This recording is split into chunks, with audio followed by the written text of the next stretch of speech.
नमस्कार मित्रांनो, स्वागत आहे आपलं MH24/7 न्यूज मध्ये।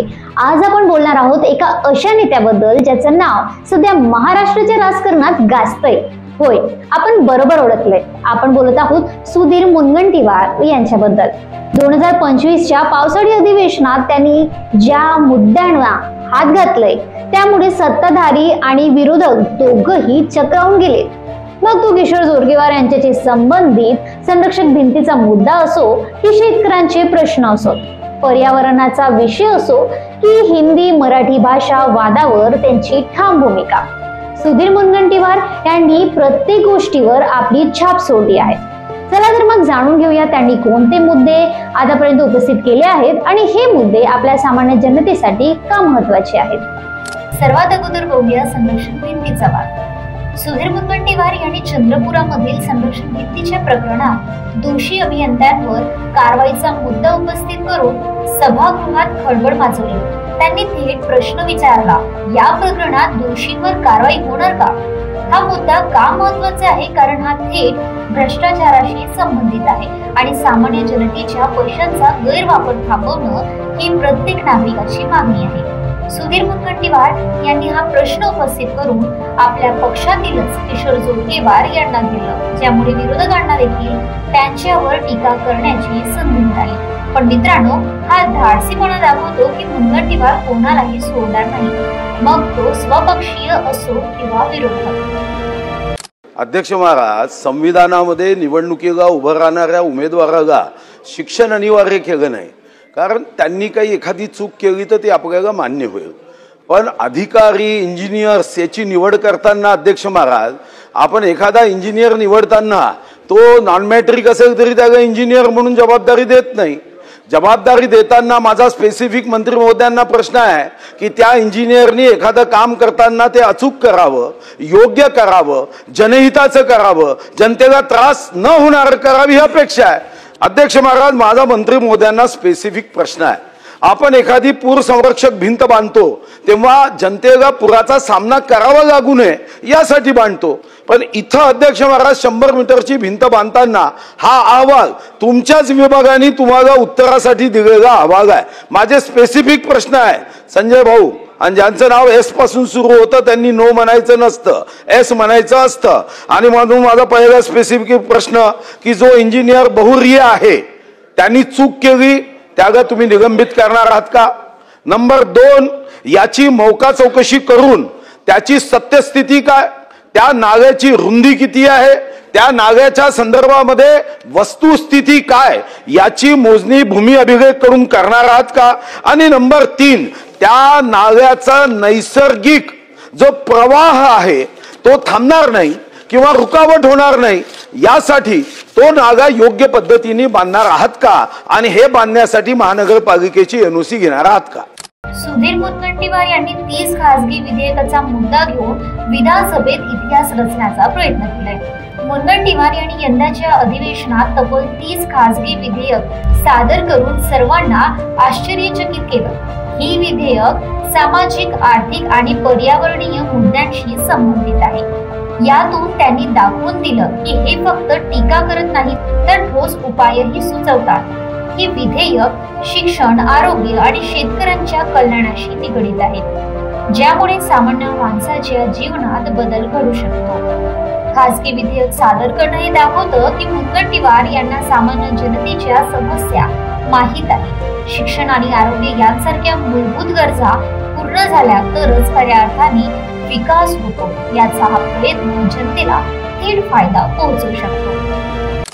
अध्यक्ष महाराज महोदय, सन 2025 विधानसभा विधेयक क्रमांक 32 महाराष्ट्र जिल्हा परिषदा व पंचायत समित्या सुधारणा विधेयक 2025, विधेयक क्रमांक 33 महाराष्ट्र झोपडपट्टी सुधारणा निर्मूलन आणि पुनर्विकास विधेयक 2025, विधेयक क्रमांक 34 विदर्भ पाटबंधारे विकास महामंडळ सुधारणा विधेयक 2025, विधानसभा विधेयक क्रमांक 35 महाराष्ट्र आवाज प्रदूषण प्रतिबंधक विधेयक 2025, विधानसभा विधेयक क्रमांक 36 महाराष्ट्र गुंठेवारी विकास नियमाधीन करणे श्रेणीवाढ व नियंत्रण सुधारणा विधेयक 2025, विधानसभा विधेयक क्रमांक 37 हिंदू विवाह महाराष्ट्र सुधारणा विधेयक 2025, विधेयक क्रमांक 38 मोटर वाहन महाराष्ट्र दुसरी सुधारणा विधेयक 2025, विधानसभा विधेयक क्रमांक 39 महाराष्ट्र नगर परिषदा नगरपंचायती व औद्योगिक नगरी दुसरी सुधारणा विधेयक 2025, विधेयक क्रमांक 40 मुंबई न्यायालय फी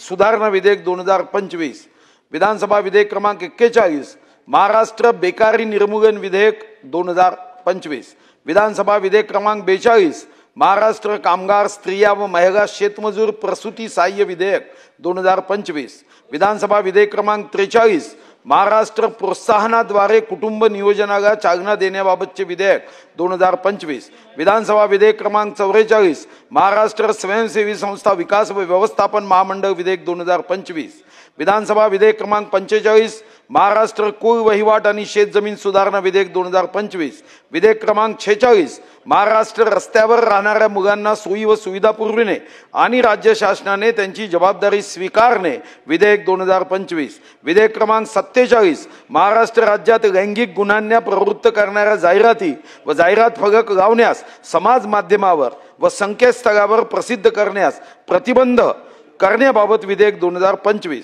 विधानसभा विधेयक क्रमांक 49 महाराष्ट्र नगर परिषदा नगरपंचायती व औद्योगिक नगरी तिसरी सुधारणा विधेयक 2025, विधेयक क्रमांक 50 महाराष्ट्र माथाडी हमाल व इतर श्रमजीवी कामगार नोकरीचे नियमन व कल्याण विधेयक 2025, विधानसभा विधेयक क्रमांक 51 महाराष्ट्र यंत्रमाग कामगार नोकरीचे विनियमन व कल्याण विधेयक 2025, विधेयक क्रमांक 52 महाराष्ट्र माथाडी हमाल व इतर श्रमजीवी कामगार नोकरीचे नियमन व कल्याण दुसरी सुधारणा विधेयक 2025, विधेयक क्रमांक 53 औषधी द्रव्य व सौंदर्य प्रसाधन महाराष्ट्र सुधारणा विधेयक 2025, विधेयक क्रमांक 56 महाराष्ट्र महानगरपालिका सुधारणा विधेयक 2025, विधेयक क्रमांक 58 महाराष्ट्र नगर परिषद नगरपंचायती व औद्योगिक नगरी चौथी सुधारणा विधेयक 2025, विधानसभा विधेयक क्रमांक 60 महाराष्ट्र खाजगी शाळातील कर्मचारी सेवेच्या शर्ती विनियमन सुधारणा, विधानसभा विधेयक क्रमांक 61 मुंबई ग्रामपंचायत विधेयक 2025, विधानसभा विधेयक क्रमांक 67 महाराष्ट्र गृहनिर्माण व क्षेत्र विकास सुधारणा विधेयक 2025, विधेयक क्रमांक 68 महाराष्ट्र खाजगी शाळातील कर्मचारी सेवेच्या शर्ती विनियमन दुसरी सुधारणा विधेयक 2025, विधानसभा विधेयक क्रमांक 69 महाराष्ट्र सहकारी संस्था सुधारणा विधेयक 2025, विधानसभा विधेयक क्रमांक 70 हिंदू अज्ञानत्व व पालकत्व महाराष्ट्र सुधारणा विधेयक 2025 आणि विधेयक क्रमांक 71 महाराष्ट्र शेतकरी कारागीर व भूमिहीन मजूर यांना निवृत्ती वेतन देण्याबाबत विधेयक 2025 असे 30 अशासकीय विधेयक अध्यक्ष महाराज मी आज सभागृहासमोर पुनर्स्थापनेसाठी मांडतोय। आता बघूया CRI सोलर पंप आणि कोरोमंडल कंपनी विरुद्धच्या तक्रारीचा मुद्दा। शेतकऱ्यांच्या प्रश्नावर मुनगंटीवार यांनी नेहमीच आक्रमक भूमिका घेतली आहे। यंदाच्या अधिवेशनात त्यांनी CRI कंपनीच्या सोलर पंपाच्या तक्रारी आणि कोरोमंडल कंपनी विरुद्ध शेतकऱ्यांची फसवणूक झाल्याचा मुद्दा उपस्थित केला। त्यांनी थेट पोलिसांत तक्रार दाखल करून शेतकऱ्यांना न्याय मिळवून देण्याचा प्रयत्न केला। याशिवाय त्यांनी शेतकऱ्यांच्या फसवणुकीविरुद्ध AOW म्हणजेच ऍग्रीकल्चर ऑफिस विंग स्थापन करण्याची मागणी केली। शेतकरी हा आपल्या देशाचा कणा आहे। जेव्हा शेतकऱ्यांची फसवणूक होते तेव्हा त्यांचा विश्वास डळमळतो। मुनगंटीवार यांनी हा मुद्दा उपस्थित करून शेतकऱ्यांना आधार दिला आणि सरकारला त्यांच्या जबाबदारीची जाणीव करून दिली। सुधीर भाऊ शेवटचा प्रश्न। महाराज माझा स्पेसिफिक प्रश्न आहे अध्यक्ष महाराज, आजच्या यादीमध्ये 16वा प्रश्न आहे आणि अध्यक्ष महाराज मी स्वतः अनुभव माझ्या मतदारसंघात खोट्या पावत्या देऊन धान उत्पादक शेतकऱ्यांना अध्यक्ष महाराज त्यांचा माल विकत घेतला, 1.5 वर्ष संघर्ष करावा लागला। माझा आपल्या स्पेसिफिक मंत्री महोदयांना प्रश्न अनेकदा शेतकऱ्यांचे प्रश्न येतात अध्यक्ष महाराज, कृषी प्रधान अर्थव्यवस्थेमध्ये मात्र शेतकरी सर्वात शेवटच्या पंक्तीमध्ये आहे आणि म्हणून आज एक चांगला निर्णय घ्यावा या दृष्टीने मी विनंती करतोय की आम्ही श्रीमंत लोकांना जर फसवण्यात आलं तर इकॉनॉमिकल ऑफेन्स विंग केली की ज्यामध्ये आर्थिक फसवणुकीला त्या व्यक्तीचं संरक्षण आर्थिक दृष्टिकोनातून व्हावं। मी स्वतः 5 महिने 99 मध्ये मंत्री असताना ग्राहकाच्या संरक्षणासाठी अध्यक्ष महाराज ग्राहक न्यायालय आपण केलंय, कौटुंबिक न्यायालय केलंय, सदनिकेमध्ये फसवणूक झाली तर रेरा केलंय। माझी स्पेसिफिक सरकारला विनंती आहे की बदलत्या परिस्थितीत लोक आता शेतकऱ्यांना फसवायला लागले। अनेक केसेस पुढे येत आहे। स्वतः मी लिंकेजच्या बाबतीमध्ये इतकं सरकारने सांगितल्यावर लिंकेज सुरूच आहे, म्हणजे एका कंपनीने फक्त 3 लोकांना खत पुरवठा केला, बाकीच्यांना कोणाला दिलं नाही. मी 5 तारखेला जाऊन पोलीसमध्ये इसेन्शियल कमोडिटी ऍक्टमध्ये रिपोर्ट देतोय. त्याचं पुढे काही होईल याच्यावर माझा विश्वास नाही आहे, पण मी माझ्या कामात चुकणार नाही. तर माझे स्पेसिफिक 2 प्रश्न आहे. एक, EOWच्या धर्तीवर AOW ॲग्रिकल्चर ऑफेन्स विंग सरकार करणार आहे का? नंबर 2, जसं कौटुंबिक न्यायालय आहे तसे कृषी न्यायालयाची सुरुवात प्रत्येक ठिकाणी करू नका, पण ज्या ज्या जिल्ह्यामध्ये मागच्या वर्षी जास्तीत जास्त केसेस आल्या, कमीत कमी महाराष्ट्रात पहिल्या टप्प्यात 5 कृषी न्यायालय निर्माण करा, ज्यामध्ये 60 दिवसात निर्णय देणं हे कंपल्सरी करा, अनिवार्य करा, आणि त्यानंतर त्या कंपनीला किंवा शेतकऱ्याला पुढे जाता येणार नाही असा कायदा करा. तर खरे आपण शेतकऱ्याच्या कष्टाचं अन्न ताटात खातो अशावर शिक्कामोर्तब होईल. म्हणून आज 2 घोषणा करता येईल का? कृषी न्यायालय आणि ॲग्रिकल्चर ऑफेन्स विंग. धन्यवाद. आता बघूया वृक्षतोड आणि पर्यावरणाचा मुद्दा. मुनगंटीवार यांनी वृक्षतोडीच्या मुद्द्यावरही ठाम भूमिका घेतली. त्यांनी स्पष्ट सांगितलं की वृक्षतोडीचं विधेयक मागे घेण्यासाठी माझी परवानगी असू शकत नाही. पर्यावरण संरक्षण आणि विकास यांच्यात संतुलन राखण्याची त्यांची भूमिका दिसून येते. त्यांनी याआधीही वृक्षारोपण मोहिमांना पाठिंबा देऊन लिम्का बुक ऑफ रेकॉर्ड्स मध्ये नोंद केली आहे. पर्यावरणाचा प्रश्न हा फक्त आजचा नाही तर आपल्या पुढच्या पिढ्यांचा आहे. मुनगंटीवार यांनी हा मुद्दा उपस्थित करून दाखवून दिलं की विकास आणि पर्यावरण यांची सांगड घालणं गरजेचं आहे.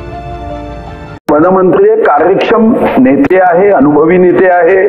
वन विभागाचा कारभार या अगोदरही त्यांनी सांभाळला आहे. मला फक्त भूमिका समजून घ्यायची आहे की अध्यक्ष महाराज हे विधेयक का आणलं. तर अध्यक्ष महाराज काही मोठ्या शहरांमध्ये कोणतीही परवानगी न घेता झाडं तोडण्याची स्पर्धा झाली. कोणतीही परवानगी घ्यायची नाही. मग 1964च्या कायद्यामध्ये फक्त 1000 रुपयापर्यंत दंड होता, आणि मग तिथं असणारा एखादा वन RFO हा अध्यक्ष महाराज 200 रुपये दंड, आणि तो पूर्ण प्लॉट रिकामा करून अध्यक्ष महाराज त्याच्यावर मग मात्र तो त्याच्या स्कीम्स करायच्या. म्हणून मग अनेकांनी अशी मागणी केली की हा दंड 1000 रुपयापर्यंत करू नका. मग साधारण त्याचा एक अभ्यास झाला. अभ्यासामध्ये असं ठरलं की 64 मधला 1000 रुपयाचा दंड आज बाजार भावाने किती व्हायला पाहिजे, तो 50 पट म्हणजे 50,000 रुपये. माझी मंत्री महोदयांना विनंती अशी आहे की हा कायदा लोकांनी अवैधपणे वृक्ष तोडू नये. हे खरं आहे की man is a social animal, इथून man is a selfish animal होतोय, पण ज्या वसुंधरा मातेनी त्याचं पालन पोषण केलं तिचंही आपल्यावर काही कर्ज आहे. मग एक निवेदन आलं, कदाचित त्या निवेदनाच्या आधारावर सरकार जर हे मागे घेत असेल की अध्यक्ष महाराज या कायद्याचा दुरुपयोग होऊ नये, पण या कायद्यामध्ये दुरुपयोग करता येणार नाही अशी इंटरनल सुरक्षा आहे. काय की झाड तोडणे याची डेफिनेशन काय केली आपण.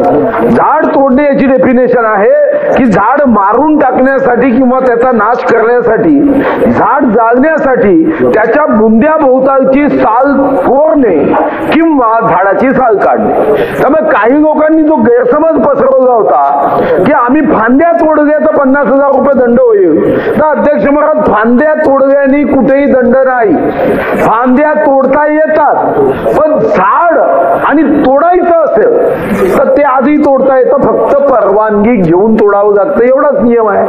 तोडताच येत नाही असं कुठेही नियम नाही. आता माझं मंत्री महोदयांना कदाचित असं असू शकेल, माझं सामान्य ज्ञान कमी पडत असेल की त्यांनी दंडाची रक्कम 50,000 पेक्षा 1,00,000 वाढवण्याचा निर्णय केला असेल तर माझी मागे घ्यायला अनुमती आहे, पण अन्यथा मागे घ्यायला अनुमती मी तरी कदापि देणार, कारण काहीच नाही आहे मागे घेण्याला.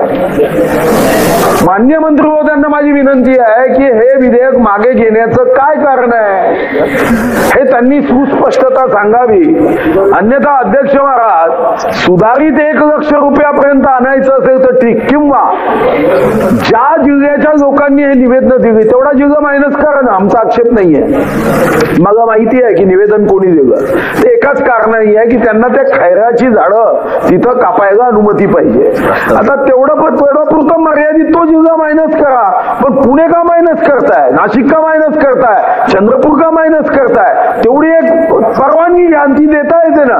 देशाच्या घटनेमध्ये 370 करून जम्मू काश्मीर देता येते, तर तुम्हाला कोकणातले काही जिल्हे सोडायचे असेल सोडा, त्याला माझी काही ना नाही आहे, पण पूर्णच्या पूर्ण वापस घेणं. अध्यक्ष महाराज, हा कायदा हा ठीक आहे, शेवटी बहुमताच्या आधारावर मंजूर होईल, पण जेव्हा दीर्घकालीन इतिहास लिहिला जाईल आणि झाड हे दुर्मिळ प्रजातीचं होईल तेव्हा मात्र अडचण येईल. तुम्हाला वाटत असेल तर 2 जिल्हे तुम्ही सोडू शकता, पण सरसकट हा निर्णय करणं हे गैर आहे, एवढं मात्र मी नम्रपणे सांगतो. आणि माननीय मंत्री महोदयांनी मागे घेण्याच्या अगोदर याच्यातली सुस्पष्टता आणावी.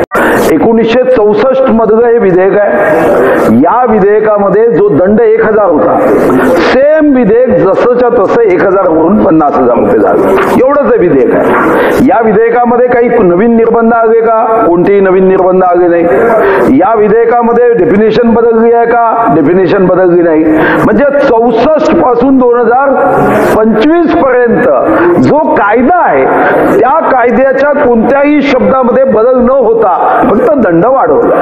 पण एक गोष्ट खरी आहे, भास्करराव म्हणाले की 1000 रुपये दंड होता तेव्हा भरणं सोपी होतं, कारण त्या 1000च्या मर्यादेत होतं, त्यामुळे तिथं जायचं 20 रुपये द्यायचे, 25 रुपये द्यायचे, सोपी होतं. जेव्हा 50,000 दंड झाला तेव्हा मात्र सर्वांना लक्षात आलं की आता अडचणी वाढू शकतात. आणि म्हणून मी जसं अगोदर सांगितलं की अशा विशिष्ट भागावर काही अडचणी असतील तर तो भाग कायद्यामध्ये तुम्हाला डिलीट करता येतो.